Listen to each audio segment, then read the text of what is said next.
儿，你上。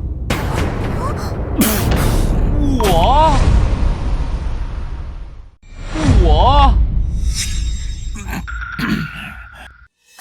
陛下，你没搞错吧？你居然要让这个废物第一个去！父皇为何突然对九弟态度大变？莫非九弟彻底惹恼了父皇，连父皇都不想要这个儿子了，所以让他去送死？父皇，不可呀！九弟再怎么荒唐惹事，可他毕竟是您的亲儿子，父皇怎么忍心让九弟上去送死啊？不行，陛下，万万不可呀！云儿再怎么说也是您的亲生骨肉，不行，我不同意。哎，你们懂什么啊？云儿，你还愣着干什么？快上去！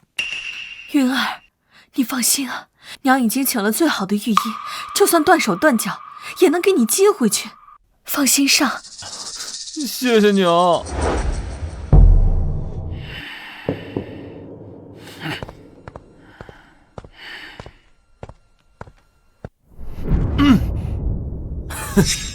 拔胡烈可是大魏国的皇子，天生神力，力能扛鼎。叶云这个废物上去，不死也得残废。叶云，小心！哎呀，平时只知道花天酒地，不勤于练武，如今上台只能找死，活该呀！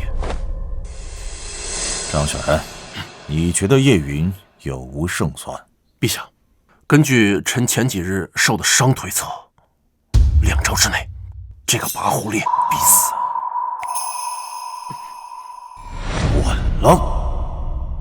南国竟然派你这个废物上来了！你过来呀！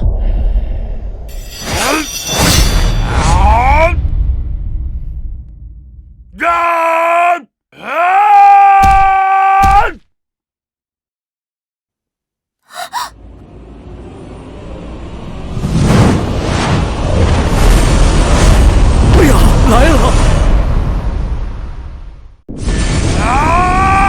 哎呀，来了！我是说，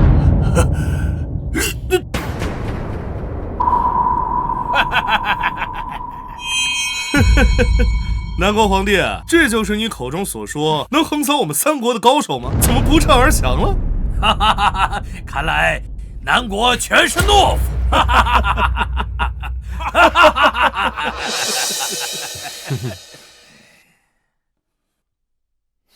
哎呀，这个废物，简直把我们南国的脸给丢尽了！陛下就不应该让他先上的。哎呀，你说他这怎么就投降了呢？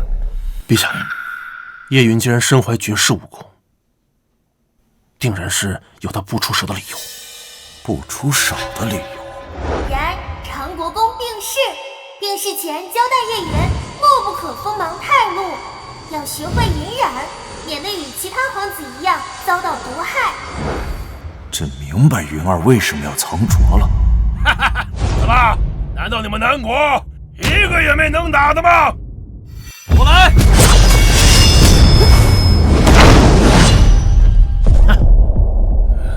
太好了，二皇子上场了，我们南国有救了。二皇子武功超群，一手枪术早已出神入化，9位皇子中，恐怕只有那位剑痴八皇子才能稳压他一头。早就让二皇子上台，不就完了吗？二皇子不比那个草包强。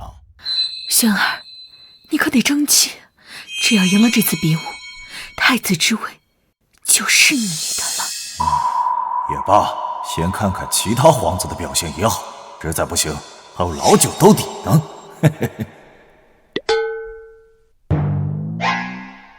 不对吧？父皇怎么看我的眼神不对劲儿啊？还不行！找死！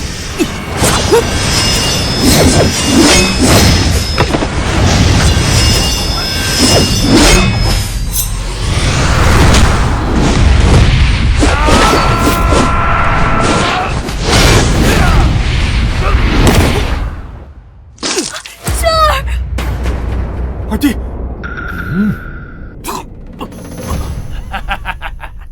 好，连二皇子也不是他的对手，这蛮夷的实力也太强了吧？怎么会？看来其他人指我不上。叶云，你不就是要自保吗？朕给你权力，给你兵马，你就不用再装了。看来你们南国全都是废物，没有一个能打的。南国皇帝，既然你们南国人如此废物，还比什么武啊？从一开始，你们就应该把丝绸路的驻军撤走，那里是属于我们北方国都的地盘。是啊，是啊，废物的国家就该有窝囊的样子，跟我们拼，你们有那个实力吗？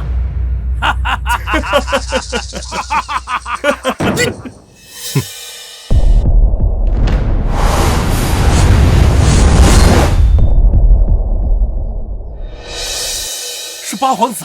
八皇子可是南国第一剑痴，不惜争斗，醉心剑道。以他的天赋，将来几十年问剑宗师也未尝不可呀。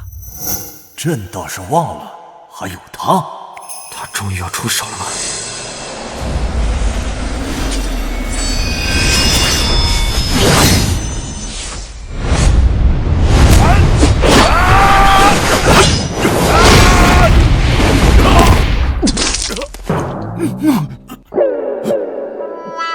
哎呦！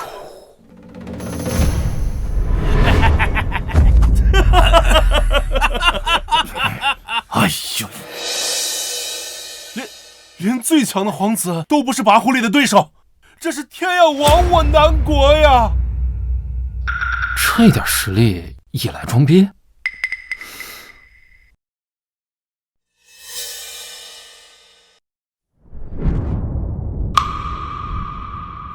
看来只能靠他了。谁能助我南国在比武中夺魁，朕便封他为镇北大元帅，接掌10万北元军。北元军可是长国公生前管辖的军队呀！长国公死后，镇北大元帅的职位一直空着。陛下竟然下如此血本，要把镇北大元帅的职位给交出来。北渊军一骑当十，如果接管了北渊军，岂不是相当于接管了100万大军？就算陛下许以重礼，这些蛮夷的实力如此恐怖，想要夺魁，那也是难如登天呐！这下，朕就不相信你还不心动。这时候想着封赏，早干嘛去了？南国皇帝急了。北渊军镇北大元帅，外公生前掌管的大军，这可是实打实的实权。有了这支军队，我还何惧皇贵妃那老妖婆？陛下，此话当真？哼，上高了。君子一言，驷马难追。好。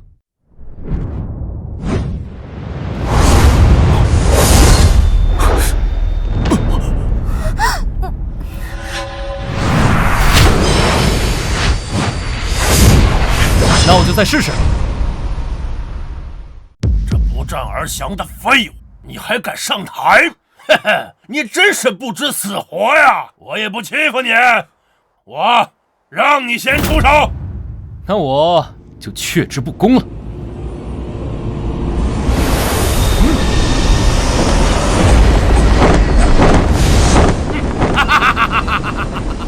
这细胳膊细腿的，装的有模有样。哎，往这儿看，有点人，往这儿看，看死我呀！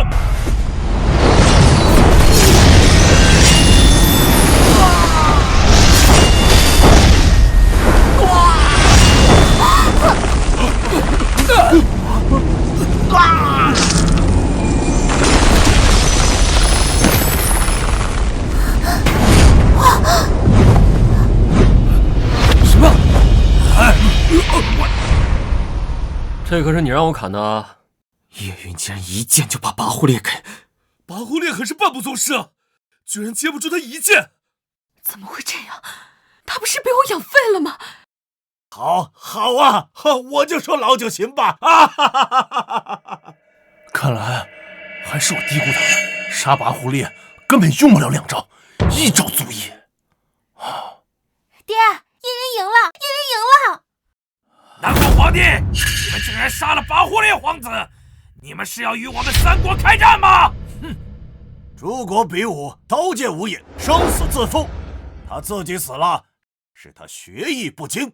难道你们还想不认账吗？你南宫皇帝，别高兴得太早。拔忽烈背后的大魏国，是我们三国之中最弱的一国。拔忽烈也是我们三人中最弱的一人。娘，他们说的没错，鲜卑国和准噶尔国实力远强于大魏国，最后的结果还不一定呢。叶云，你可真能藏，是本宫看走眼。那就来吧，你们一块上，我赶时间。你，九弟小心啊！鲜卑国和准噶尔国都是以武治国，这两人是两国年轻一代的最强者。没错呀，乌尔奋乃准噶尔王国大皇子啊，素来以一身蛮力著称。据说他3岁就能举起100斤巨鼎，8岁就可以手撕猛兽啊！如今他年纪轻轻就达到了宗师境，巴尔特与他也不分伯仲啊！什么？这两人竟然都是宗师？两位宗师联手，九皇子怕难以是对手啊！叶云，你未免也太托大了，1对1你还有胜算，可你竟然要1对2，蠢不可及。叶云，如果你赢了，我就嫁给你。陛下，看来您对九皇子很有信心啊。只要老九不放水，南国就不会输。哼，元儿，你放心大胆的打，打死了父王的。对付你们就不用武器了。都说你们以武治国，民风彪悍，可本皇子也略懂一点武功，有什么问题？不知死活！小姐。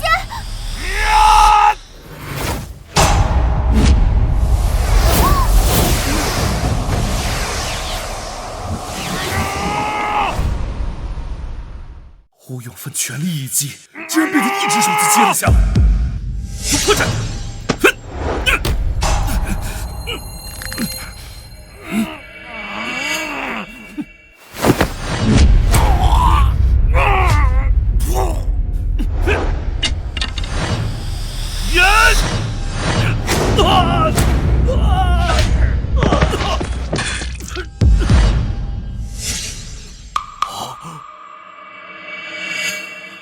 也不行啊，你们！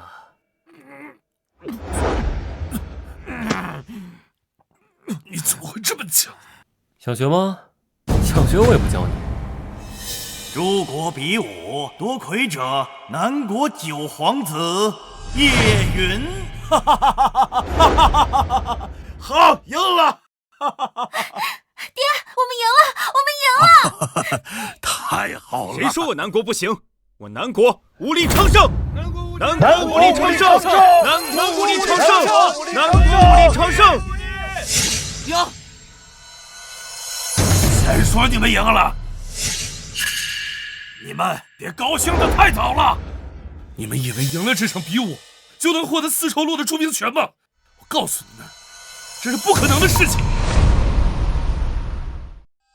丸子，你什么意思？当初我们可谈好了，只要我南国赢得比赛，丝绸路的驻兵权就归我们。口头约定而已，你们还真当真呐？既然他们想要，就把丝绸路的驻兵权给他们好了。但是期限只有1天，1天之后你们必须撤军，这样也不算我们失约。无耻，真无耻！这个世界的规矩本来就是以强者为尊。哼，等你们能扛得住我们三国的联盟大军，再来跟我们讲道理。我是不是下手有点轻啊？快走！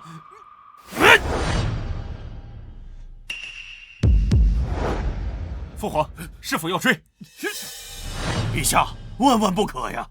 我们已经失手错杀了大魏国皇子拔忽烈，仅此一人，还尚有余地。若再将对两国皇子下手，必将惹怒三国，届时我南国将处于大不利之境地。如此代价，我南国恐怕担当不住啊！还望陛下三思啊！好了，不说这些晦气的东西了，这次老九替我南国夺魁，居功甚伟呀！朕一定要重重有赏。就算三国反悔，有老九在，我南国失去的东西，朕还夺不回来吗？想走？南国是你们想来就来、想走就走的吗？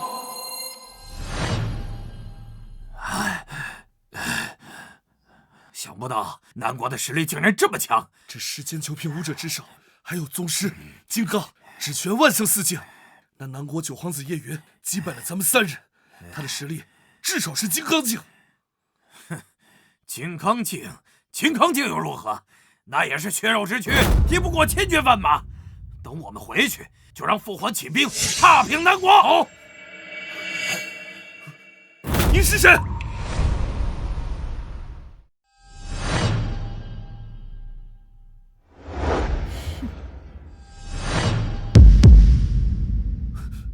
你是谁？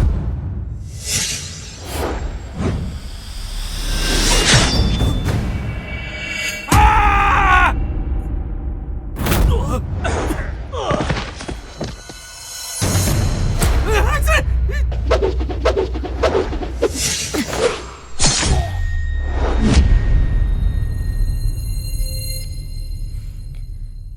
杀人者，听雨楼花魁，青鸟。什么？我儿乌永愤死在了南国。国主，不只是乌永愤皇子，还有大魏国、鲜卑国那2位前去参加比武的皇子也死在南国。什么？这怎么可能？以文治国最让我们瞧不起的南国，竟然有这样的实力！一个小小的南国，真是好大的胆子，竟然敢杀我儿子！正好三国缺一个发难的理由，不从南国身上割下10几座城池，这事儿就不算完。他南国也休想再得到丝绸路的驻兵权，马上给大魏国和鲜卑国传信，我要让南国死！是。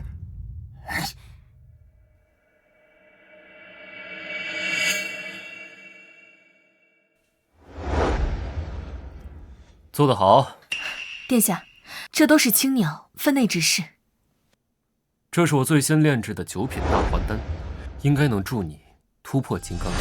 这就是比之前殿下赐给张管事的8品大还丹还要厉害的9品大还丹，好浓的药香。张嘴。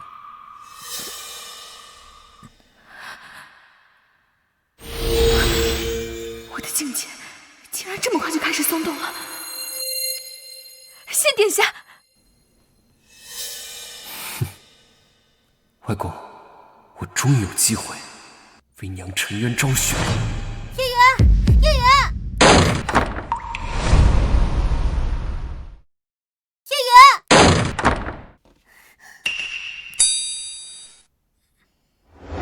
叶云，叶云，我原本以为你已经知道悔改，没想到比武刚结束，就来青楼找花魁，在这里花天酒地，不务正业，我真是看错你了。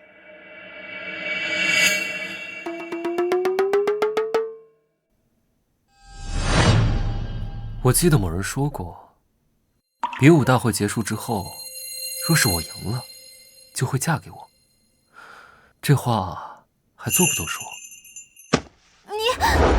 叶云，你不要以为你比武夺魁救了南国就可以得意忘形。你要是不改当初，我还是会一样讨厌你。我告诉你啊，吴永凤和巴尔特在回国的时候惨遭劫杀，此事已经闹得朝野震动。你身为南国的皇子，难道不应该为陛下分忧，为南国分忧吗？而不是还有心情在这里和花魁在这里卿卿我我。殿下，要不要？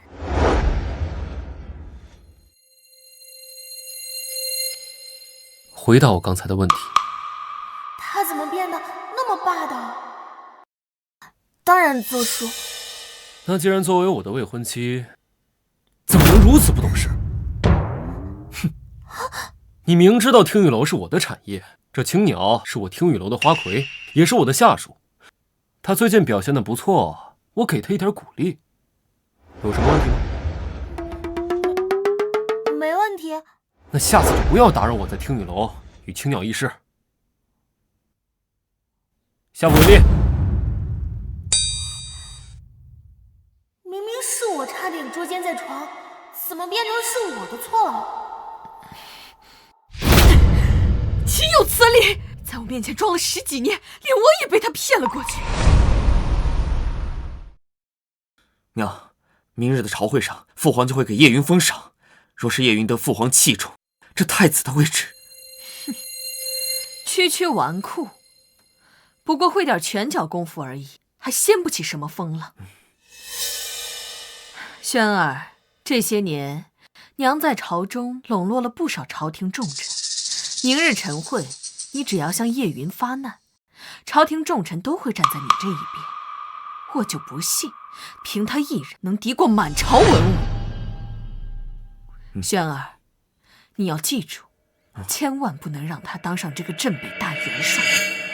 一旦让他掌握了实权，我们的好日子可就到头了。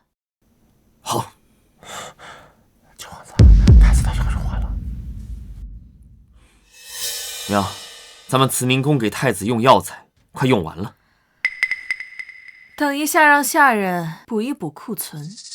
太子这顽症痼疾，得加大药量，好好治一治。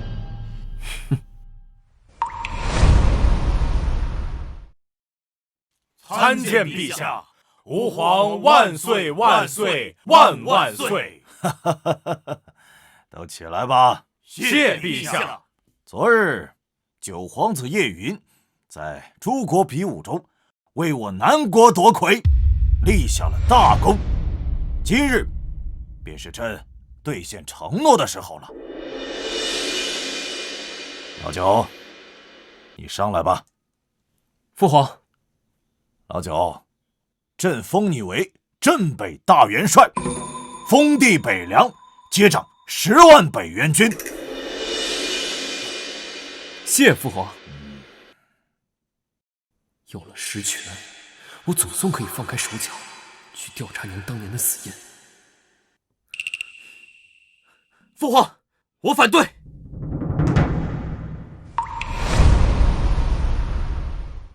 父皇，我反对。老二，你有什么异议吗？父皇，儿臣认为，叶云不适合担任镇北大元帅之位，更不适合接掌10万北元军。哦，父皇，叶云年纪尚小，才不过弱冠之年，若是太早上任，恐怕难以服众。而且，在诸国比武大会结束后，叶云便前往听雨楼那种花月场所饮酒作乐，纨绔性子依旧未改。如此这般纨绔，上任之后又如何能领军带兵？所以，儿臣认为，理应取消叶云镇北大元帅之位，另择贤能。陛下，二皇子所言极是。叶云虽为我南国赢得比武，可他行事荒唐，不学无术，不但在皇宫外建造妓院，圈养花魁，还在皇宫内建道观，养道士，让这个纨绔当镇北大元帅，北境的将士们怕是不服呀。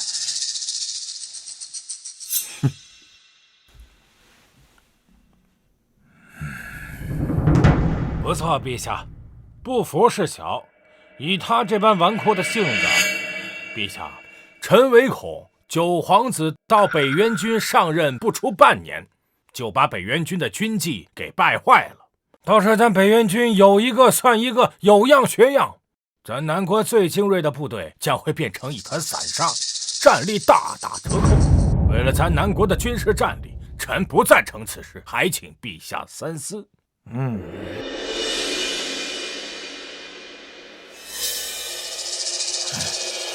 们难道要让朕食言不成？臣不敢。如果陛下非要让九皇子当这镇北大元帅，也不在这一时。臣建议让九皇子先去北境边关历练3年，磨砺磨砺性子。等九皇子通过了考验，再言封赏也不为迟。刘尚书，你怎么不让你的儿子去北京磨砺性子呢？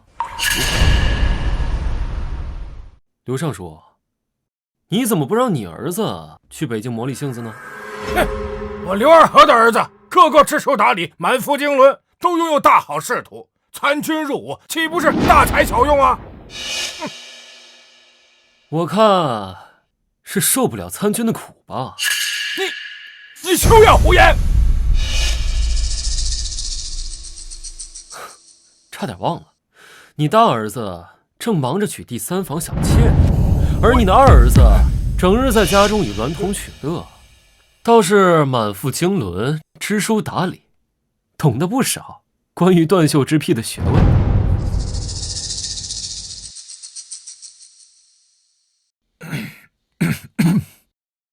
没想到这老九武功超群，连口才也一流。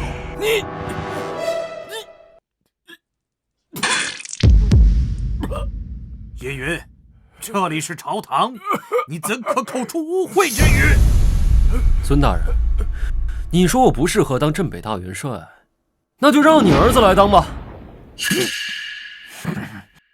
不过你儿子倒是我听雨楼的常客呀，还在我那儿挂了20万两的账。我看您老还是先替他把账还了再说吧。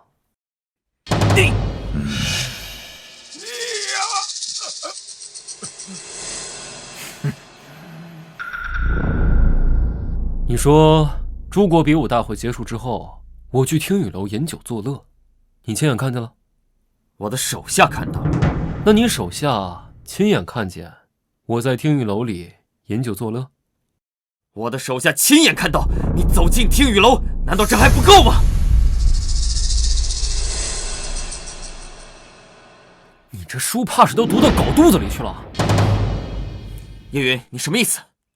这京城上上下下所有权贵都知道，听雨楼是我的产业。这我去听雨楼可以是管钱管人，怎么就一定非得是饮酒作乐呢？你没有亲眼看见，我走进去之后，你手下也不在场，无凭无据就敢污蔑忠良，我可以向父皇告你诽谤。我可以作证。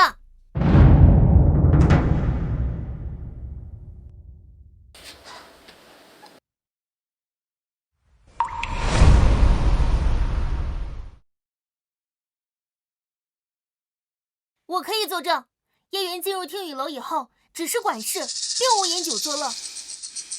哼，不管怎么说，叶云身为本朝皇子，却在皇宫之外建造妓院，供自己取乐，行事荒唐，伤风败俗。叶云品行低劣，本性难移。镇北大元帅这个职位，让他担任的话，依然不妥。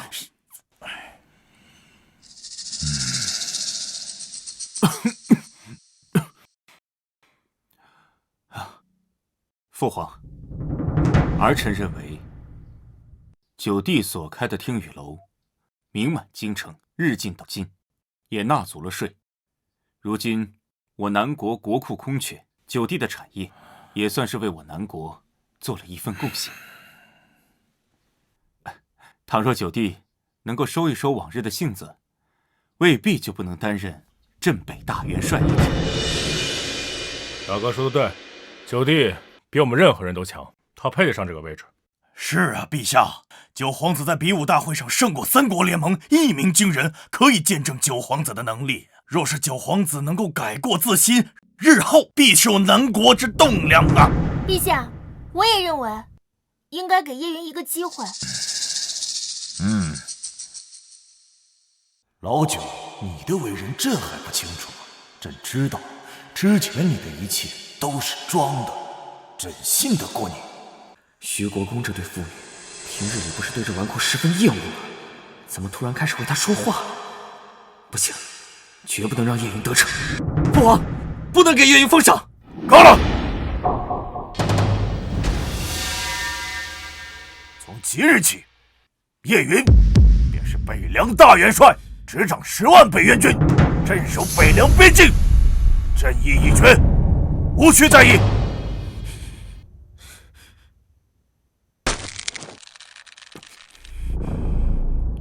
还有别的事情要奏吗？啊，臣有事要奏。讲。是关于九皇子与小女的婚事一事。是关于九皇子与小女的婚事一事。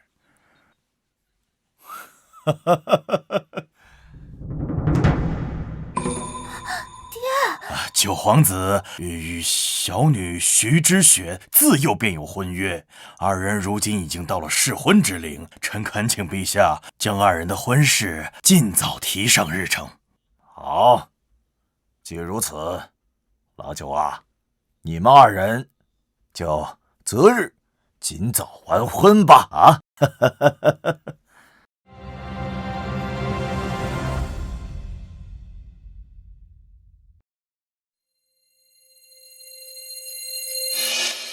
奇怪，之前徐国公不是一直想方设法阻拦这门婚事吗？怎么现在却急着把徐之雪往外送啊？这你就不懂了吧？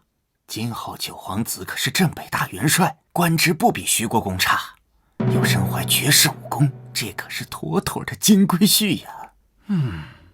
难怪人家是徐国公，果然姜还是老的辣呀！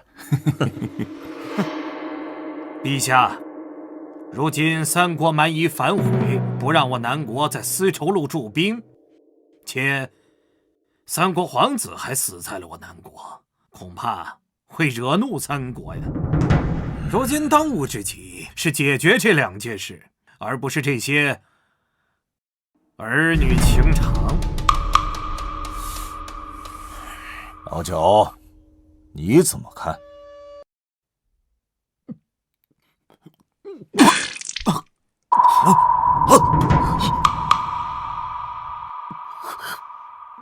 大哥，老大，老大，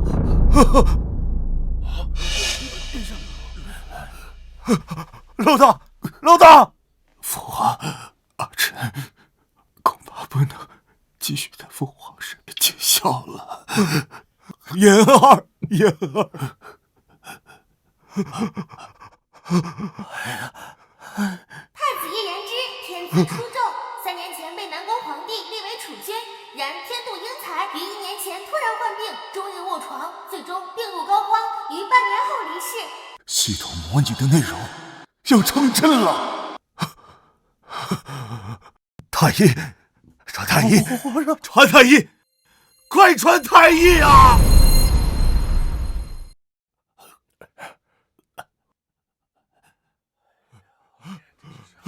太医快呀！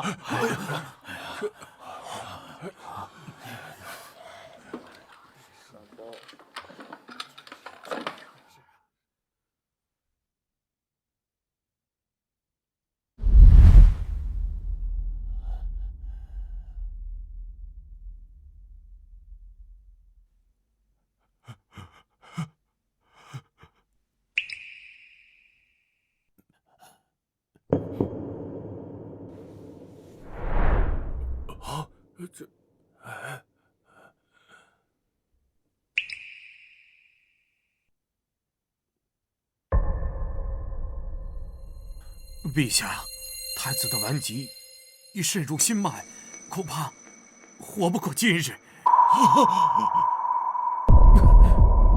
什么？你说什么？难道就没有别的办法了吗？陛下，臣尽力了。这个废物！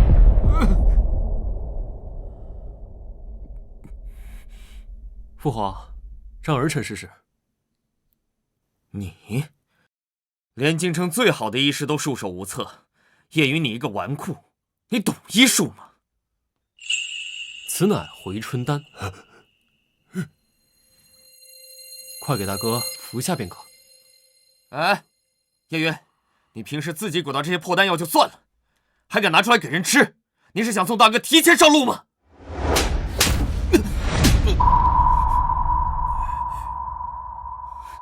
你敢打我？什么都不懂，别说话。你父皇，他好了，既然没有别的办法，那就先试一试老九的法子。太医，是。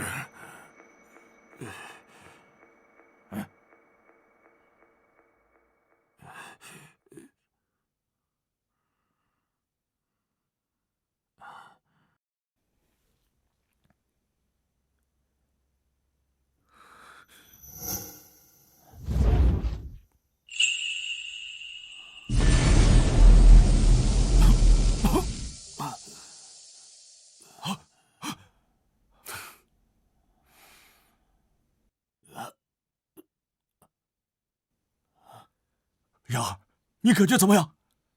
我感觉好多了。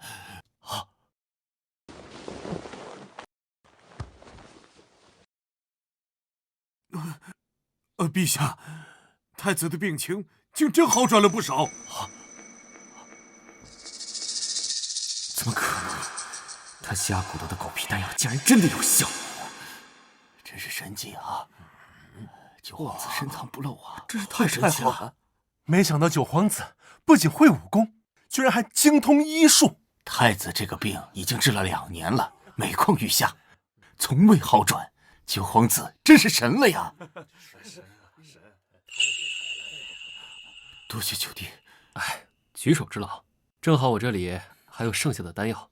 朕差点忘了，系统的模拟内容中，老九不但是南国第1剑仙，更是丹圣。看来他平时不是小捣鬼，而是真正的在炼丹。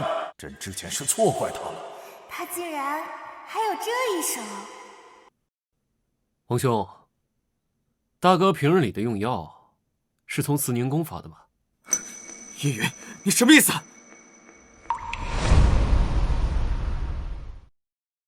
叶云，你什么意思？2年前大哥突发恶疾，全城的医师都束手无策。这自从慈宁宫的药日复一日送入大哥口中，大哥的病便越来越重。叶云，你是在怀疑我娘吗？别忘了，你小时候谁照顾你的？是我娘，也是你娘。你要当那忘恩负义的白眼狼吗？这个时候就别道德绑架了。我这个人喜欢就事论事。如今这大哥的身体出了问题，你们慈宁宫也应该负部分责任。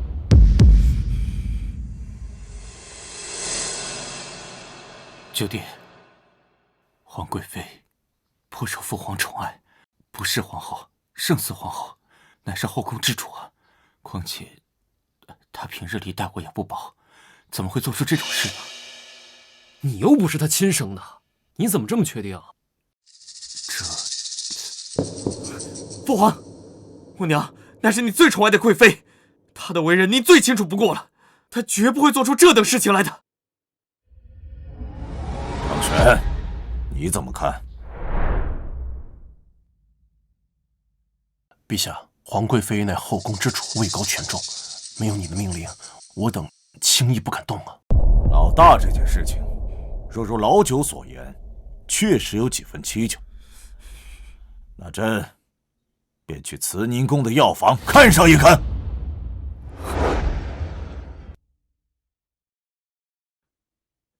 娘，娘，不好了，不好了！什么事儿？慌慌张张的。父皇开始怀疑您了，他带人去查慈宁宫的药房了。什么时候来？已经在路上了。什么？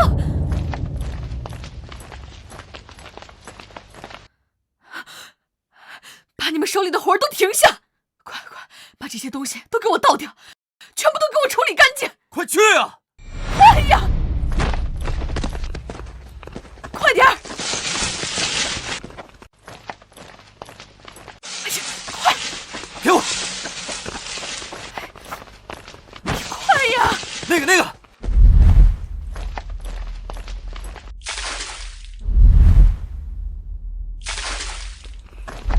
快！全部都给我处理干净啊！把什么处理干净啊？父皇，陛下，陛下，父皇，陛下，您怎么来了？你刚才说要把什么处理干净啊？啊？说话呀！说。陛下，陛下，陛下，三国使臣到了，说是有要事找您商议。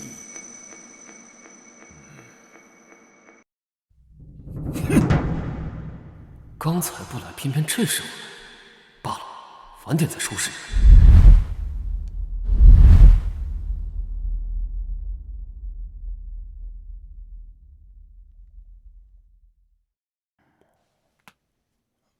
南国皇帝，我三国3位皇子都死在了你南国，这件事你必须给我们一个交代。诸国比武本就是刀剑无眼，生死自负，他们几个死了，可怪不得任何人，更何况是你们反悔在先，明明就谈好了，只要赢得比武，丝绸路的驻兵权就归我们，可你们呢？言而无信。哼！不管如何，你们都要为我们3位皇子的死负责，不然就休怪我们三国联盟对你们刀剑相向。不错，此事需要你们南国割地赔款，你们呀要赔偿我大魏国5座城池。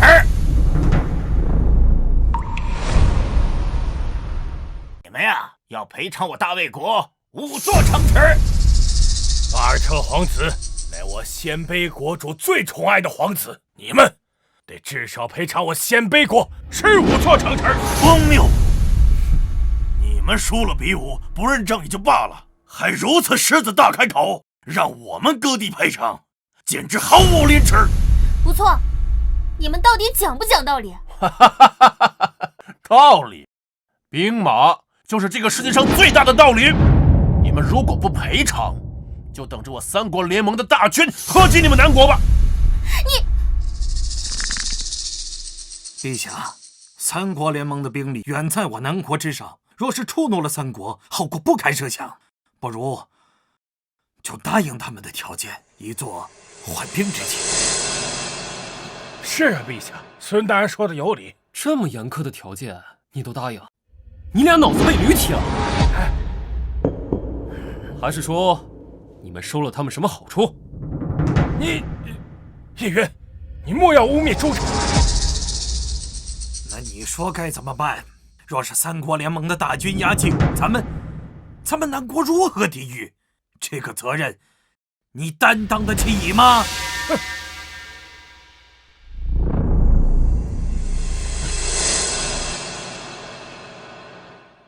父皇，此事交给儿臣来办。我倒要看看老九如何解决此事。可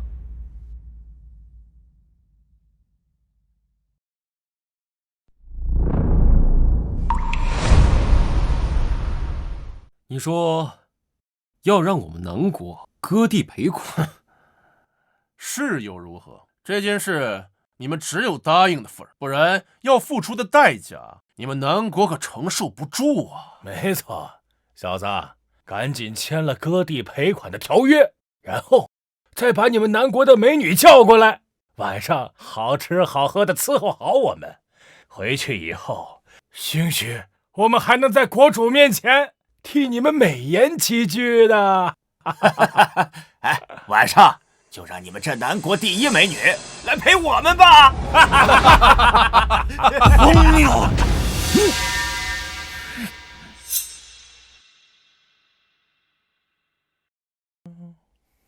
捡来。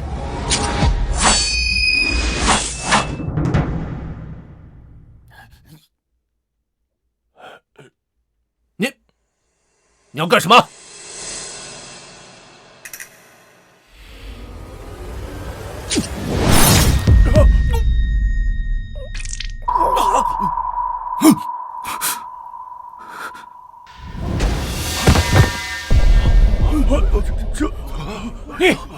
你竟敢杀我三国使臣！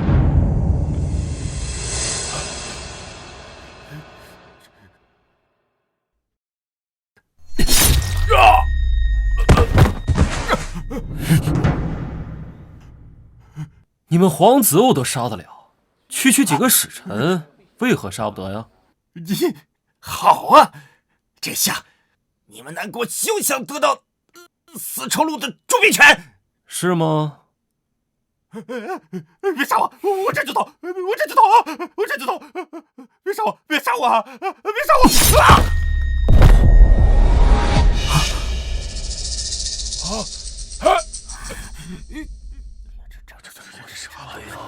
这太大胆了！叶云，你疯了吗？两国交战，不斩来使，杀使臣，这可是大忌呀！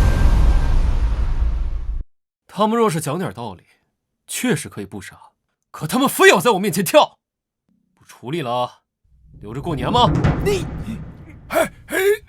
陛下，九皇子滥杀使臣，这个是大罪呀！他若三国开罪，后南国无以应对，还请陛下严惩。请陛下严惩。请陛下严惩。不好，叶云还是太过冲动了。老九，你给朕个解释。父皇，三国言而无信，说明从一开始就没打算让我们去丝绸之路驻军，如今更是狮子大开口，让我们割地赔款。儿臣认为三国野心重重，恐怕是冲着我们整个南国而来。你是说三国想吞并我们南国？父皇，三国愈发变得嚣张跋扈，若是一味妥协，只会让南国愈发被动，被慢慢蚕食干净，只是时间问题。老九，你有何良策吗？从古今来，对付外敌最有效直接的办法就是以武镇之。更何况，丝绸之路事关我南国经济命脉，无论如何也是要夺过来的。哼，说得轻巧。如今西域丝绸路有3国重兵把守，强行驻兵，必会被三国群起而攻之。他们能群攻，我们难道不能反击吗？反击？哼，你如何反击啊？父皇，儿臣愿率5000精骑前往丝绸之路，夺取驻兵权。如遇阻碍，以武镇之。如遇阻碍，以武镇之。 5000精骑，西域丝绸路可是各有3国分别驻扎了2万大军，加起来就是6万。你只用5000精骑，如何对付那6万大军？放心，我有把握。好，不愧是朕的好儿子，有胆魄。不过5000精骑有些少了，朕给你2万。不必了，父皇。若是动用2万精骑，也太看得起他们3国了。对付3国的驻兵，5000精骑足矣。这疯了吧？就算九皇子武功再强，仅凭5000精骑，怎么对付得了3国足6万驻兵啊？是啊，这怎么对付得了啊？老九究竟哪儿来的自信？罢了，就让朕看看老九究竟还能给我带来什么惊喜。好，元儿，既然你有如此胆魄，那么朕就信你一次。娘，你说这叶云怎么想的？只带5000精骑就敢去夺西域丝绸的驻兵权？他怎么想的我不知道，我只知道他现在深得陛下器重，而且那个小兔崽子似乎还察觉到了当年之事。要不是3国使臣来得及时，我们就完了。那接下来我们该怎么办？如今叶云得势，又有了实权，已经不好对付了。若再不尽快除掉他，恐怕死的就是我们了。他不是要外出吗？他外出的这段时间，已经足够做很多事情了。娘，你想做什么？他现在有陛下的背书，别说是你，就连我也很难动他。现在只有一个办法，真正除掉他，一劳永逸。什么办法？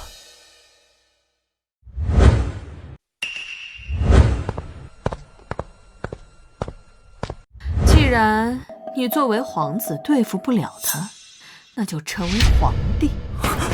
皇帝？可我现在连储君都不是。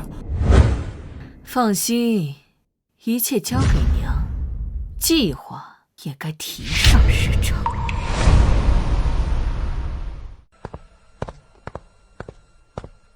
叶元。这么晚了还来找我，有事儿啊？叶元，你真的要去吗？怎么了？担心我啊？谁担心你了？你只带了5000旌旗，就敢去夺取丝绸之路的驻兵权，你知不知道这很危险？要是被其他3国知道，一定会在半路上给你设下埋伏。我不想我们还没成婚，你就死在了半路上。说来说去，还不是担心我，担心你未来夫君的生死。我不管你了。青鸟，都准备好了吗？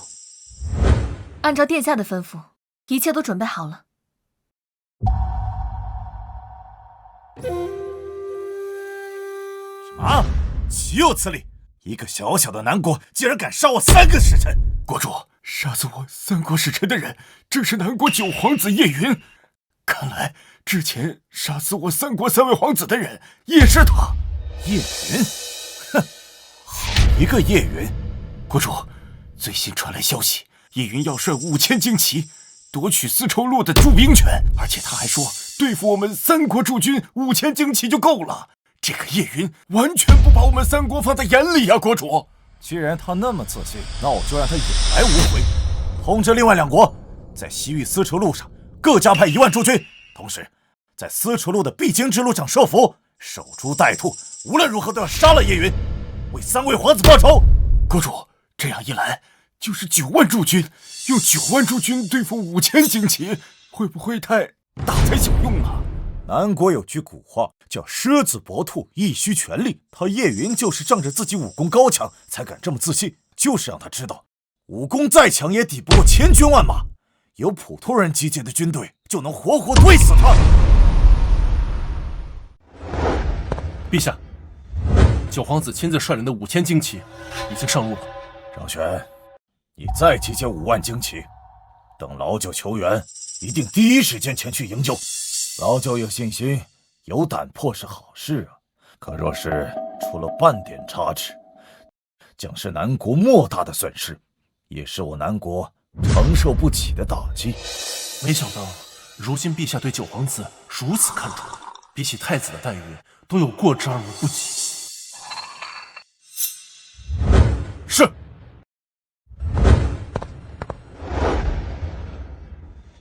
娘，叶云已经离开京城了，那接下来我们该做什么？什么都不用做，等。报！国主，在西域丝绸路附近发现了南国军队的踪迹。哼，终于来了！传令下去，南国士兵有一个是一个，绝杀无论。是。报！南国5000旌旗不知为何突然撤军。我们不是设下埋伏了吗？怎么没有中计啊？国主，不知为何叶云似乎察觉到了我们设下埋伏。这个叶云倒是小心谨慎，不过既然来了，就别想走了。传令下去，给我追，一个也不许放过。是。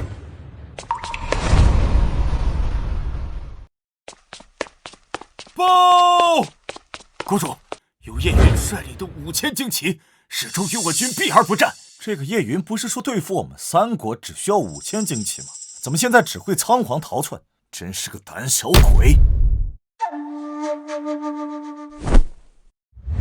殿下，我们为何一直要避战？这样如何夺取丝绸路的驻兵权？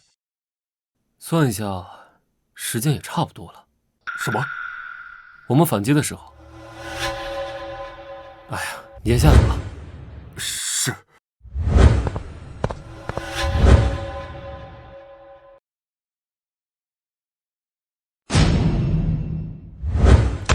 殿下，属下的任务完成了，接下来那边就看你的了。公主，公主，公主，公主，大事不好了！慌张什么？说！叶云率领的10万北越军正大举北下，直奔我国都而来。啊！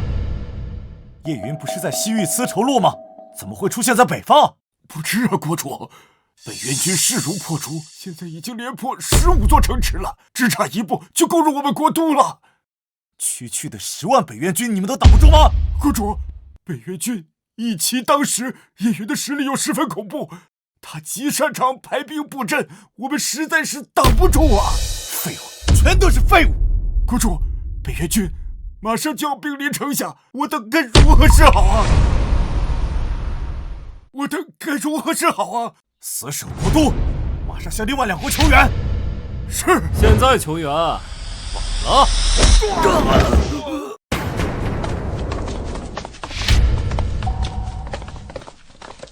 来人！别喊了，你的军队都已经投降了。你究竟是怎么办到的？你不是率领5000精骑前往西域丝绸路了吗？谁告诉你，眼睛看到的就一定是真的？那些不过是掩人耳目罢了。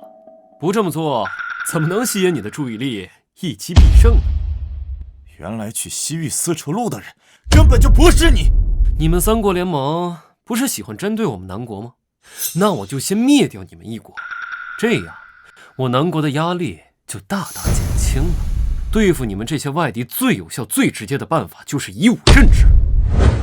卑鄙！你们3国联盟针对我南国的时候，难道就不卑鄙了？更何况兵法诡也，这叫出奇制胜。上，给我上！杀了他！上！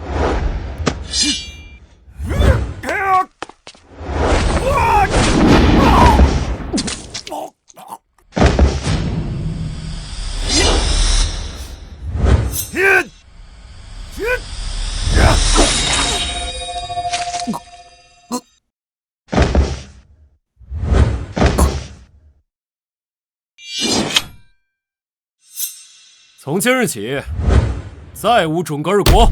殿下威武！殿下威武！殿下威武！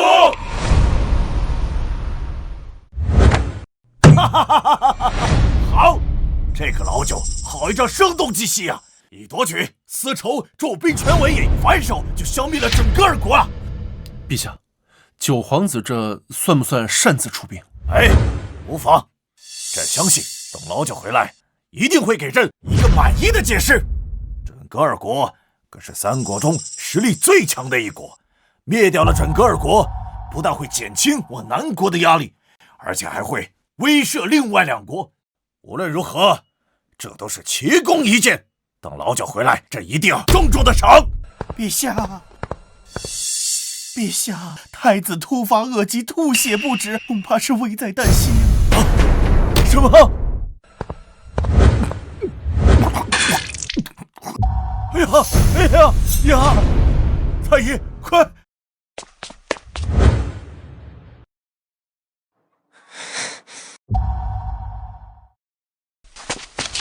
陛下，太子已经病入膏肓，怕是活不过今天了。什么？陛下，太子这疾病怕是只有九皇子能治，而九皇子在外征战，想要赶回来也需要约10天半月的时间。要是老九在就好了。杨儿，你还有什么话要对朕说的吗？父皇，儿臣死后，这出去的位置就空出来了。所有皇子，只有九弟的能力最为突出，儿臣希望太子能让九弟来打。为父答应。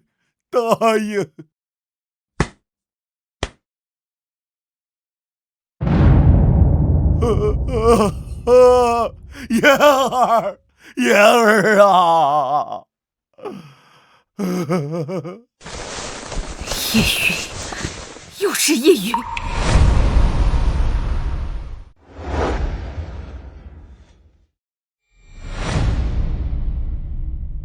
你说，老大好好一个孩子，怎么就会莫名其妙得上了那种治不好的怪病啊？陛下，你也别太伤心了，太子就是命不好。这么多年，加上老大，这莫名其妙死掉的那些皇子，总共5位了。老天爷呀，你非要灭了我叶家的龙脉吗？陛下，人死不能复生，还需向前看。太子意思，这储君之位便空下来了，您还是趁早从众皇子中选出合适的人选为好。臣答应过老大，会立叶云为储君。陛下，臣妾认为立叶云为新晋储君不妥啊。哪里不妥？叶云未经陛下允许，擅自起兵北征，如此行事，恐有反骨之嫌。若立一个有反骨之人为储君，不仅会威胁到陛下，日后恐国家动荡。哼！老九出兵灭掉准噶尔国，功劳远在丝绸路驻兵权之上，难道这还不够吗？况且朕也相信，老九回来之后一定会给朕一个满意的解释。没想到短短时间，陛下对叶云的宠幸已经达到这等程度。不行，我一定要为轩儿争取到太子之位。可是陛下……够了！就算老大不说，朕也会立叶云为储君。我南国立贤不立嫡，况且叶云的才能远在其他皇子之上，他是最合适的人选。朕虽然没有给你皇后的名分，但给了你后宫之主的地位。朕如此宠幸于你，可老大刚死不久，可你呢？你为何便急着操心新任储君的事情啊？陛下，臣妾也是想为陛下分忧，为国事着想啊。那日朕在慈宁宫，你见了朕，为何如此慌张？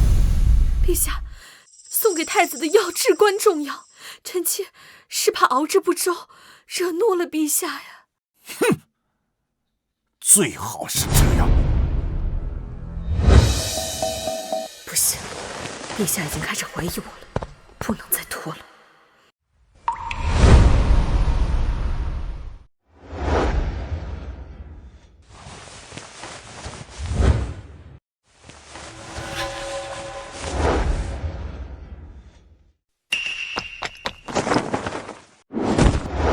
神，皇宫禁地，擅闯者死！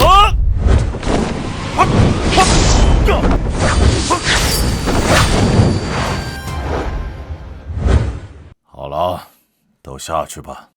怎么，为何还不退啊？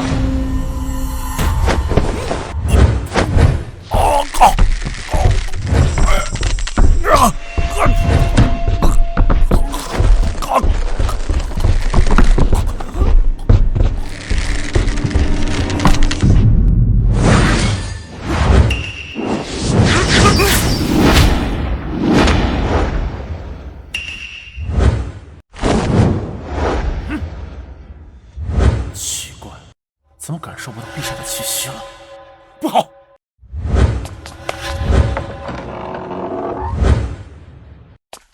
陛下，陛下！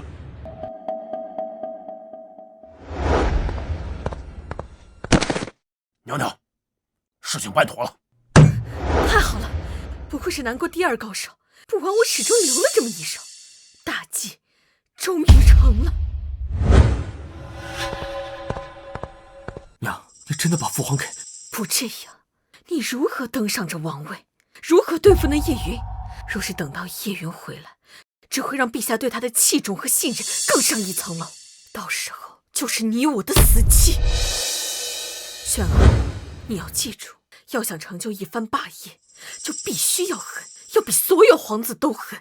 只有这样，才能登上这皇位，才能坐得稳，坐得久。娘，我明白了。我已经命人修改了继位诏书，明日便会昭告天下，你为南国新任皇帝。到时候，为娘便会垂帘听政，尽力辅佐你。宣旨，奉天承运皇帝诏曰：朕自登基以来，奉天命而治天下，兢兢业业，不敢稍有懈怠。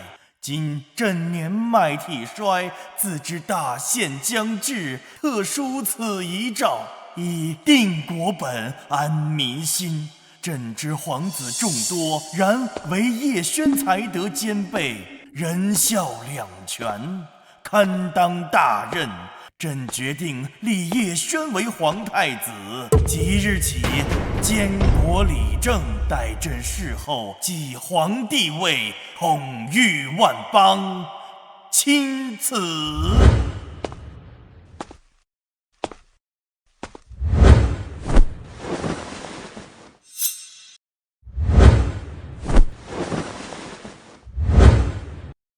参见陛下。参见陛下，参见皇太后，吾皇万岁万岁万万岁！八弟，你为何不跪啊？二哥，这样不对吧？父皇答应了大哥，将九弟立为储君。就算父皇立了遗诏，这位置应该也是九弟来做，而不是你。难道就不能是父皇改主意了吗？不错。二哥，你觉得父皇会这么蠢吗？九弟各方面都比你强，父皇会传位你？诸位，太子前脚刚死，父皇后脚就离世，这事你们不觉得奇怪吗？放肆！八弟，你这是在怀疑朕了。你这是在怀疑朕了。不错，我就是怀疑你，是你杀了太子，杀了父皇，才可以顺利的坐上这个位置。八皇子说的有道理，太子已死，剩下的皇子中，继位遗诏最合适的人选应该是叶云才对。大胆！先帝遗诏，白纸黑字，天意如此。叶无忌，你难道不识字吗？竟敢质疑先帝遗诏！来人，给我拿下！陛下，八皇子公然质疑先帝遗诏，若不惩戒一二，恐怕难以服众。轩儿，你要记住，要想成就一番霸业，就必须要狠，要比所有皇子都狠。只有这样，才能登上这皇位，才能坐得稳，坐得久。先帝遗诏不容置疑，八殿下叶无忌公然质疑先帝遗诏，有辱先帝，为表惩戒，当废除皇室身份，贬为庶民，流放北疆。还有你们其他人，若是也同他一样质疑先帝遗诏，一并处置。你就不怕九弟回来收拾你吗？我现在是皇帝了，就算他回来了又能怎样？他又能奈我何呀？要说收拾，也应该是我收拾他。二哥，今日不见，你好大的威风！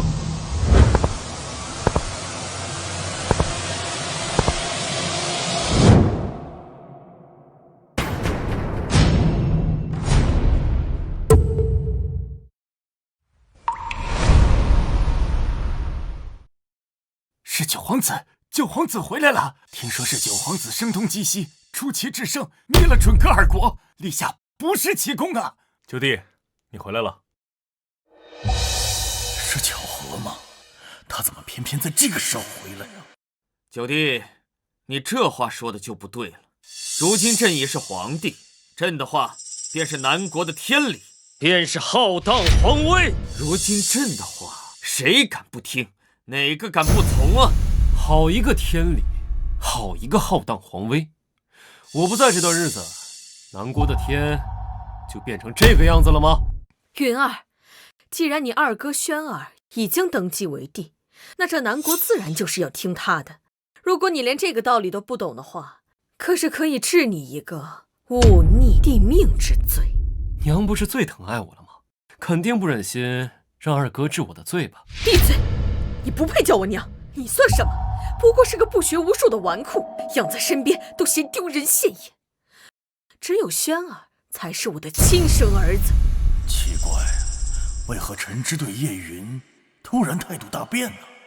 难道真的如八皇子所说，陛下真的是被他们……母后，你跟他讲这么多废话干什么？既然九弟回来了，那我们也应该好好治一治他的罪。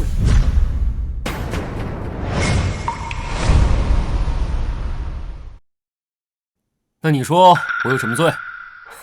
九殿下叶云未经皇帝准许，擅自动用10万北元军起兵北征，违反了军法律令，当以谋逆罪处置，按律当斩。我若不灭了这个准噶尔国，届时他们3国大军压境，你守得住南国的国门吗？一码归一码，他们若是真攻进来了，朕自有办法应对。办法？是割15座城池，还是30座呀？大胆叶云，你是在质疑陛下的能力不成？看不出来吗？你叶云这是疯了吗？一回来便疯狂挑衅二皇子，二皇子如今可是皇帝呀！陛下，叶云以下犯上，忤逆皇威，目无朝纲，这必须得严惩，以儆效尤啊！必须严惩。九殿下叶云违反军令，擅自出兵，意图谋反，还在朝堂之上以下犯上，对朕大不敬。从即日起，剥夺其镇北大元帅之位，废除皇室身份，斩立决。来人，给朕把他拖出去！怎么办？要不要开口为他求情啊？真是，哎呀，我刚才答应女儿嫁给他，他一回来怎么就捅出这么大的篓子？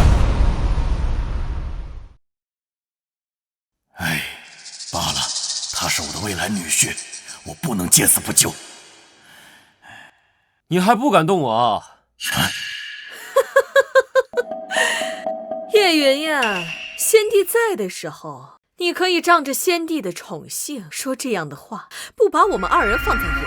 可是如今你还看不清局面吗？轩儿是新帝，他随便一句话就可以置你万劫不复。不错呀，难道你还能让父皇活过来不成？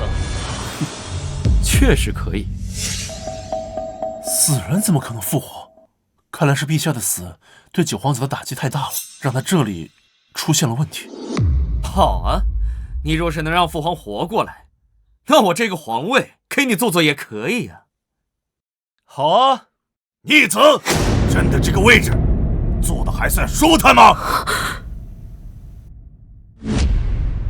父皇，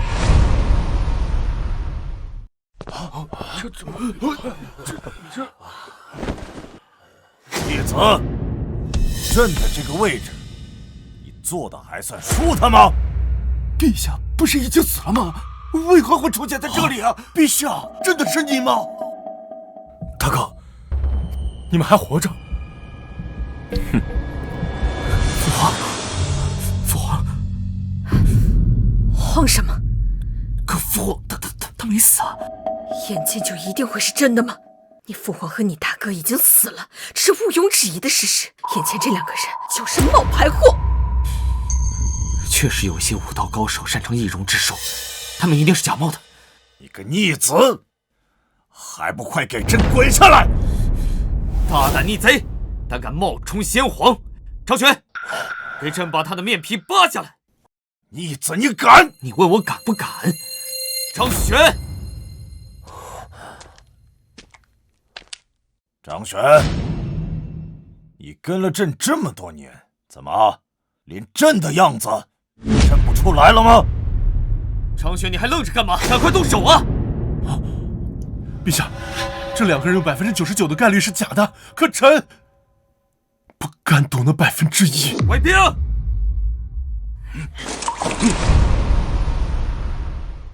给我拿下！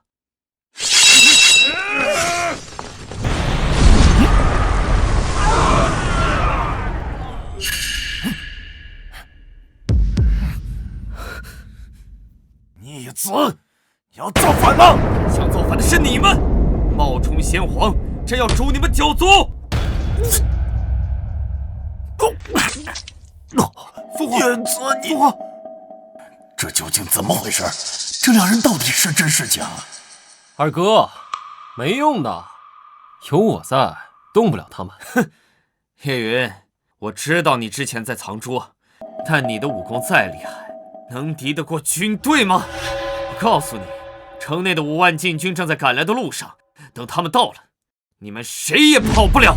可这5万禁军赶来之前，我就能要了你的命。张玄，朕如今是皇帝，你身为火龙国第一高手，有义务保护朕。陛下，臣誓死保护你。叶云，你再厉害，有张玄保护朕，你伤得了朕吗？等城内的5万禁军赶来，就是你们的死期。他似乎还不知道，之前我被这小子揍得有多惨。二哥，你以为就你有军队啊？叶云，你什么意思？不好，难道……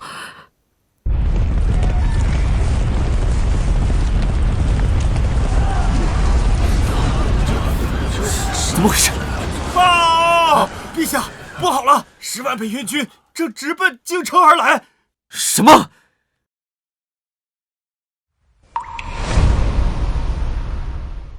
不好意思，二哥，这10万北元军对我忠诚的很，非要跟着我回来。北元军，一骑当十，战力无双。九皇子就是凭借着10万北元军，前不久一举扫灭了准噶尔国，竟然把10万北元军带了回来，他想要干什么？叶云，你这是要造反？不，我要清君侧，奉天靖难。你凭什么这么做？凭什么？就凭你的皇位来路不正，你是弑兄弑父才走上这个位置的。我说的对吗？胡说八道！你有什么证据？不错，叶云，你可不要血口喷人。证据？你为何不问问父皇和太子呀？他们已经死了，现在这2个是冒牌货，问他们有何用？飒飒西风，满院栽，蕊寒香冷蝶难来。他年我若为清帝，暴雨桃花一处开。这是太子所创的诗句啊！公子世无双，陌上人如玉。公子气质神态是伪装不出来的，他真的是太子，太子还活着。太子，这究竟是怎么回事啊？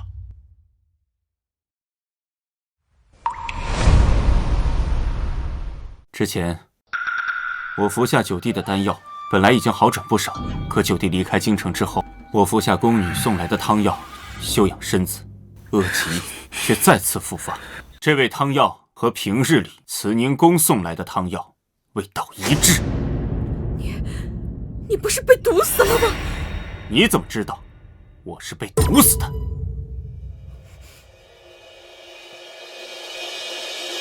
没错，我是已经被毒死。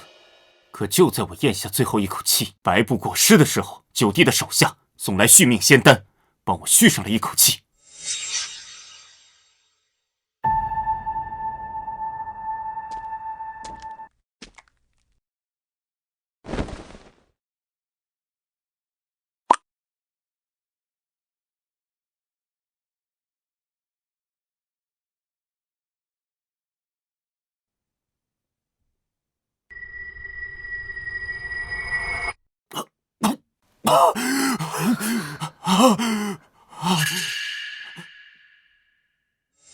之后，我便继续扮作尸体，就是要亲眼看看我的好二弟他究竟想干什么。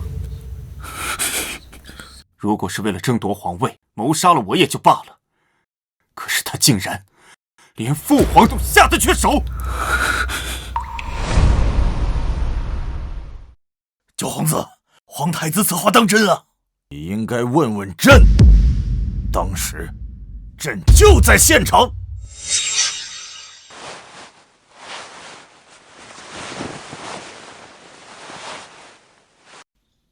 好了，都下去吧。为何不退啊？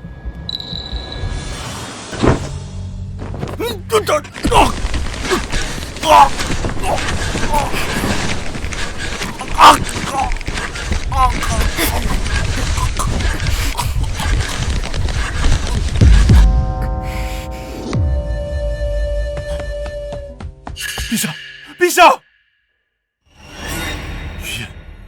月夜。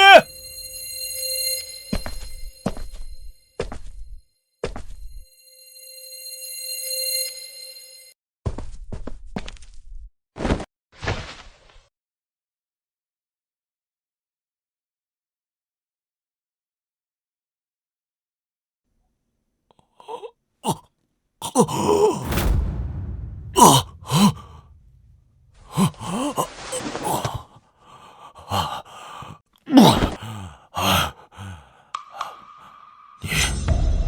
是何人？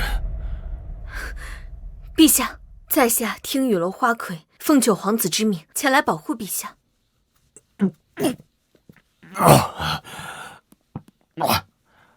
你刚才搁这儿为了什么？陛下，那是九皇子殿下所炼制的续命仙丹，只要人死不过半日，服下此丹便可续回一口气。老九竟然有这种本事！不愧是朕的儿子，朕的儿子就该如此。陛下，这是假死丹，只要服下此丹，您便可继续装作尸体。待您再次醒来，便可知道想害死你之人究竟是谁。这也是老九的意思。是。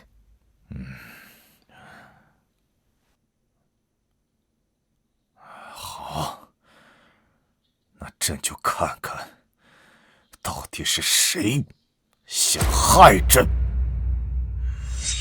若非是朕服用了老九派人送来的续命仙丹，怕朕早已经死于非命了，又怎会出现在这里？臣等参见陛下。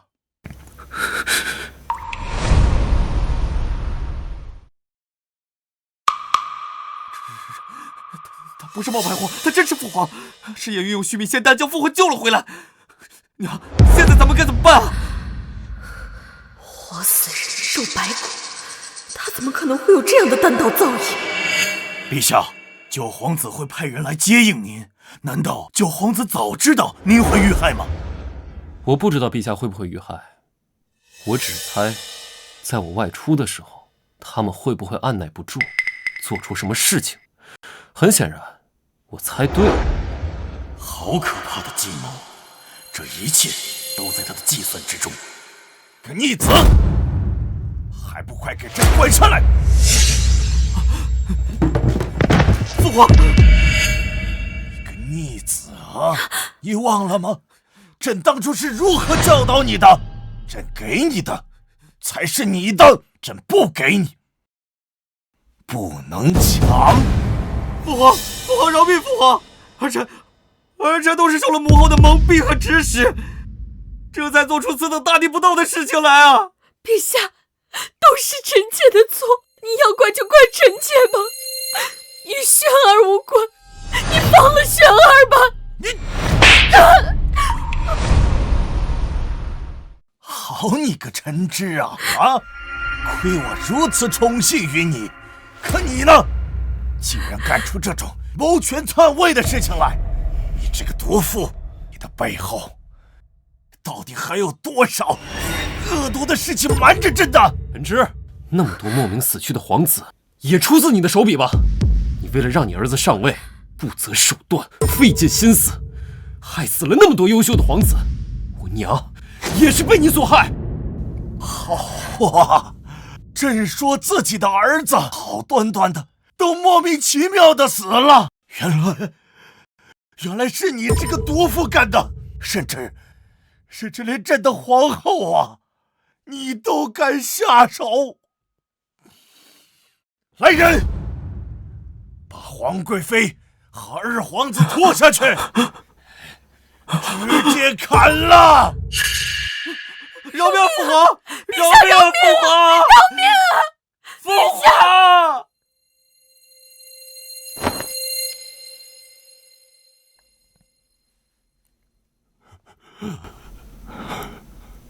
娘，孩儿终于给你报仇了。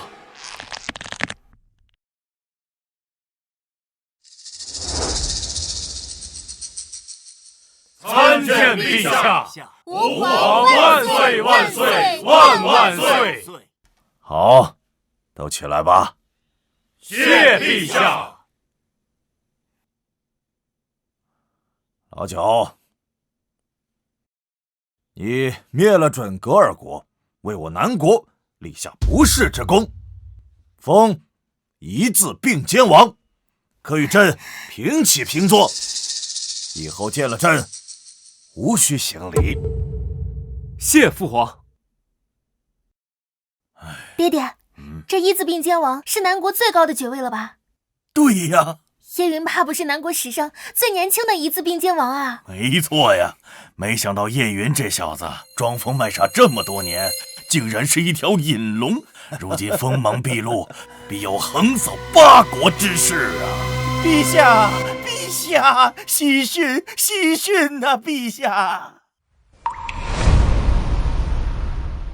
陛下，李公公，有什么喜讯呐？启禀陛下，大魏和鲜卑妥协了，自此以后，我南国和他们一样，可以在西域丝路驻兵了。好，这帮蛮夷最终还是欺软怕硬。如今知道我南国出了个叶云，他们最终还是害怕呀！啊，云儿，你说的对，对付这帮蛮夷最直接有效的方法就是以武镇之。他们不是不服吗？就打到他们服；他们不怕，就打到他们怕。只要我们够硬，他们就软了，利益自然就放出来了，就不敢再冒犯咱们了。好啊，有了西域丝绸路的驻兵权，商路一通，我南国便可大肆发展经济，不出20年，便可缔造一个前所未有的南国盛世，万国来朝。恭喜陛下！恭喜陛下！恭喜陛下！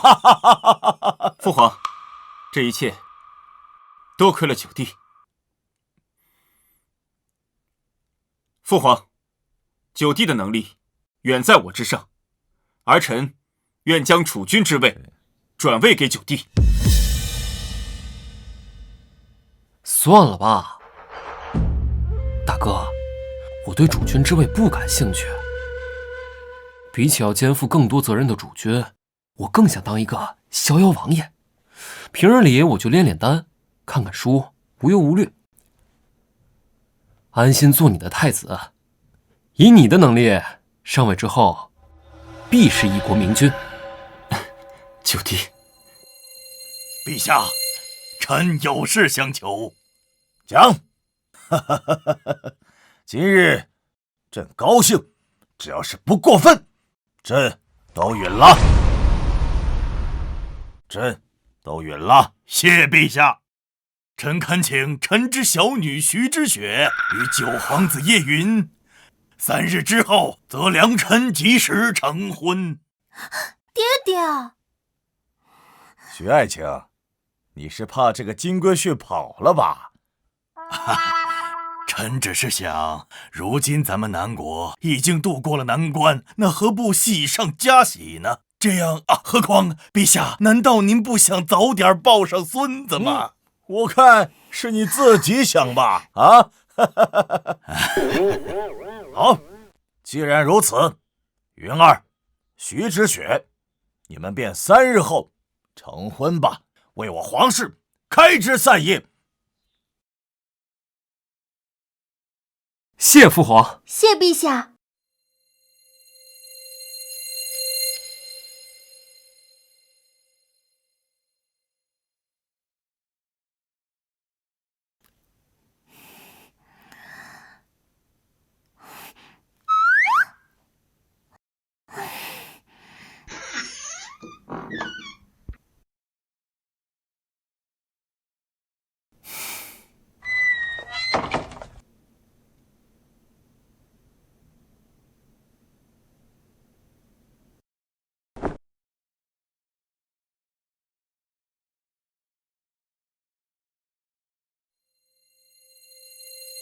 叶元，我都等你好久了。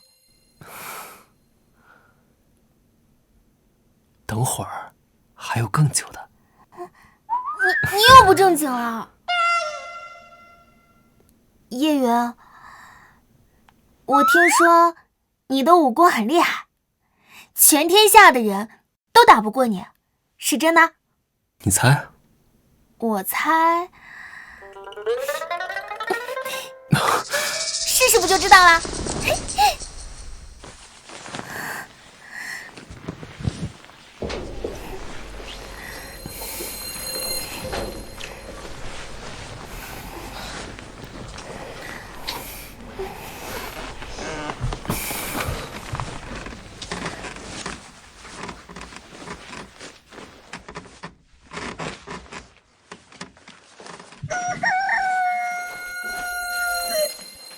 呀，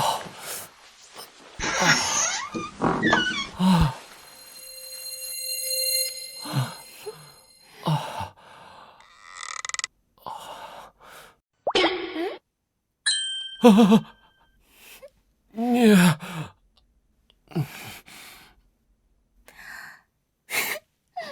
什么天下第一，还不是扶墙而出？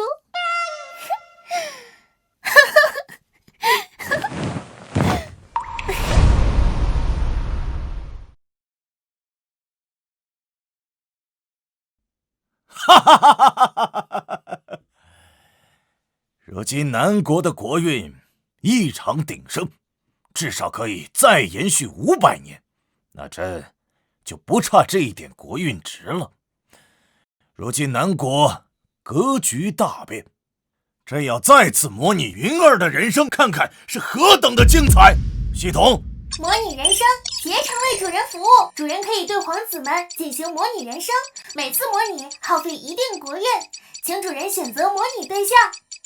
九皇子叶云，模拟对象九皇子叶云，耗费国运20年。模拟开始。九皇子叶云，因其外公乃是南国开国功勋长国公，母亲是南国皇后吴素。叶云自小天资聪颖，文武双全，备受长国公吴素宠爱，亦被南国皇帝看好。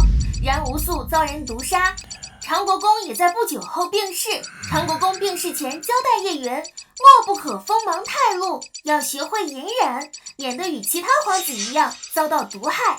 叶云谨听嘱咐，从此借着皇贵妃的庇护，装疯卖傻，暗中修行。5岁迈入宗师境，8岁突破万象境，18岁时丹道与剑道便是南国第一人，纵横天下，世间无敌。也就在这18年后，歇国覆灭，作为西域霸主突然覆灭，西域丝绸路空了出来。各个国家都想争夺驻兵权，包括漠北的准噶尔人、鲜卑人、大魏人。原本南国也有驻兵丝绸路的份额，然三国贪得无厌，为将南国踢出去，进行结盟，以比武的方式取一个丝绸之路的驻兵权。叶云知道自己的机会来了，在得到南国皇帝的权力许诺后，于比武上一鸣惊人，横扫三国。此后为给吴素报仇，叶云假借外出，终引得皇贵妃陈芝露出马脚。陈芝为让叶轩登基，不择手段残害太子，暗杀南国皇帝。叶云于叶轩登基之日强势回归，横扫朝堂，道破陈芝母子阴谋，终为母亲吴素报仇雪恨。此后叶云醉心于丹道，为了炼丹远走他乡，最后一次为炼制长生不老药远走蓬莱仙岛，再也没有回来。南国皇帝与太子叶延之通过叶云留下的仙丹都活过了超过200年，而叶云也成为了一个永远的传说。有人说他炼成了长生不老药，成了真仙，羽化飞升了。好，真让这臭小子炼成了长生不老药了。